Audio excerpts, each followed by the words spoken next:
Hoy, en Aragón Negro, desde Cariñena, nos encontramos con Berna González Harbour. Berna, ¿qué tal? Hola, ¿qué tal? Bien, has hablado un poco de toda tu carrera.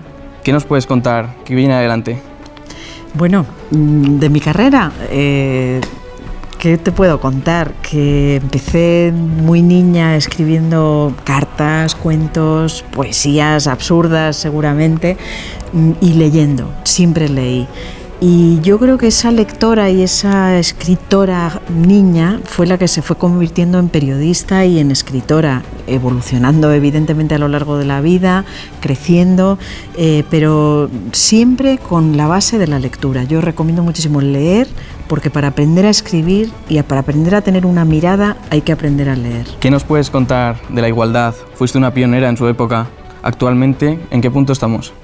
Bueno, hemos evolucionado muchísimo a mejor. Desde luego, cuando yo empecé a escribir y empecé a ser periodista, el machismo y el intentar abrirse paso como mujer en un mundo de hombres era muy complicado. Yo creo que hoy yo veo a mi hija, a su generación, veo a las jóvenes y los jóvenes, y la conciliación es algo que está en la conversación, que está en el mundo laboral, y que, bueno, evidentemente hemos avanzado tanto que hay incluso ya un movimiento de reacción de chavales jóvenes que no quieren aceptar los avances de las mujeres, y por eso crece tanto la ultraderecha, por desgracia. Berna, un placer tenerte en Cariñena y esperamos verte en próximas ocasiones aquí en Aragón Negro.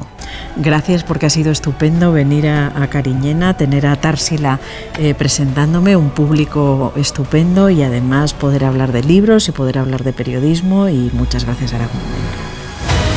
Társila Jimeno, técnica cultural de Cariñena. ¿Qué balance haces de este mes en Aragón Negro? Bueno, pues en la segunda edición del Festival Aragón Negro en Cariñena, la verdad es que estamos contentísimos, tanto por la respuesta del público como por las conferencias que hemos recibido, y la verdad es que el balance es buenísimo. Hoy hemos tenido a Berna González Harbour. ¿Qué cuentas de ella? Bueno, pues es que yo soy muy fan, la escucho viniendo hacia Cariñena todos los días en el coche, y ha sido un poco difícil hacerle la entrevista, pero la verdad es que muy satisfecha. Bueno, último evento de Aragón Negro en Cariñena. Esperamos veros en próximas ocasiones. Esperamos una tercera edición. Muchas gracias. A ti.